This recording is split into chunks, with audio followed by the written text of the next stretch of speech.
Bien, bonjour chers élèves. J'espère que vous avez passé de belles vacances et je voudrais dans un premier temps vous souhaiter bonne reprise et j'espère également que vous vous êtes un peu reposé. Alors, nous allons amorcer la dernière partie de l'année.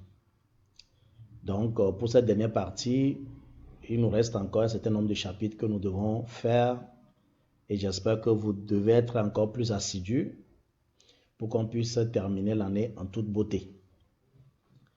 Bien, alors nous allons continuer avec un nouveau chapitre. Ce chapitre est intitulé Les intervalles, les inéquations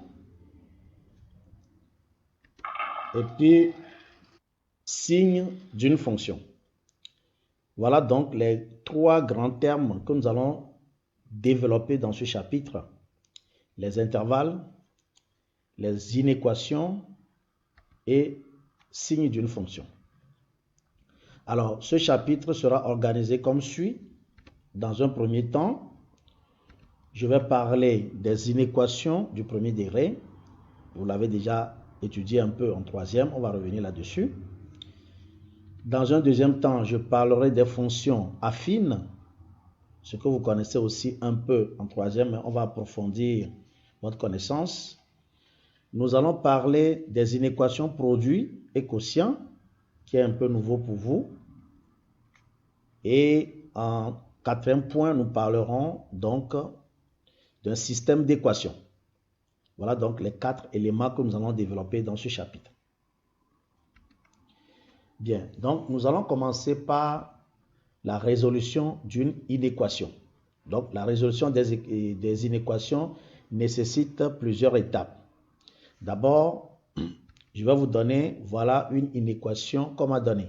Une inéquation, la différence entre une inéquation et une équation, c'est que dans une inéquation, vous avez donc ce symbole, soit plus petit que, plus grand que, plus petit que ou égal, et plus grand que ou égal. Donc, inférieur, supérieur, inférieur ou égal, ou supérieur ou égal. Donc, dans cette inéquation qu'on m'a donnée comme exemple, on m'a demandé donc de déterminer, de la résoudre, voilà. Alors, pour résoudre cette inéquation, je dois d'abord chercher à développer les expressions là. Faire d'abord un développement simple. Alors, je fais 2 fois 6, 12, 2 fois x, 2x, 2 fois 10, 20, 2 fois x, 2x, inférieur à 96. Alors, le système, c'est de ranger tous les x à gauche et les nombres de l'autre côté de l'inégalité. Donc, j'ai déjà fait la somme des nombres qui donne 32. Alors, je vais faire passer les nombres de l'autre côté de l'inégalité. Donc, j'aurai 4x égale à 96 moins 32.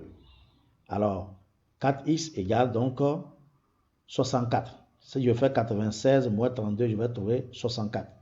Alors, si 4x est inférieur à 64, ça veut dire que x sera donc inférieur ou égal à 64 divisé par 4. Vous voyez? Pourquoi je n'ai pas changé l'inégalité? Parce que le nombre qui est à côté de x est un nombre positif. Donc, je ne peux pas changer. Donc, faites attention. Donc, x inférieur ou égal à 16. Puis 64 divisé par 4, ça donne 16. Alors, ça veut dire que c'est la dernière étape que j'ai eu à faire. Bon. Et je me rappelle bien, en classe de troisième, lorsqu'on me demande de résoudre une équation, on s'arrête là. Soit on fait une résolution graphique, ou on s'arrête là. Mais comme nous avons déjà étudié les intervalles, nous n'allons pas nous arrêter là en seconde. Il faut que la solution soit donnée sous forme d'intervalle. Vous voyez?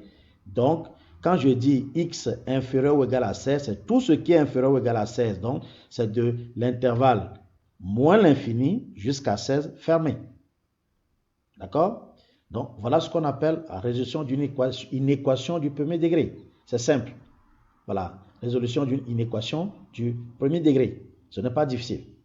Voilà. Alors, nous allons faire donc un deuxième cas.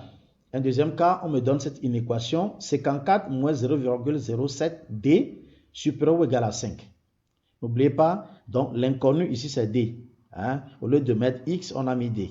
Alors, je vais mettre les D d'un côté, les nombres de l'autre côté. Hein? Comment on sait le faire? Alors, moins 0,07 D supérieur ou égal à 5 moins 54.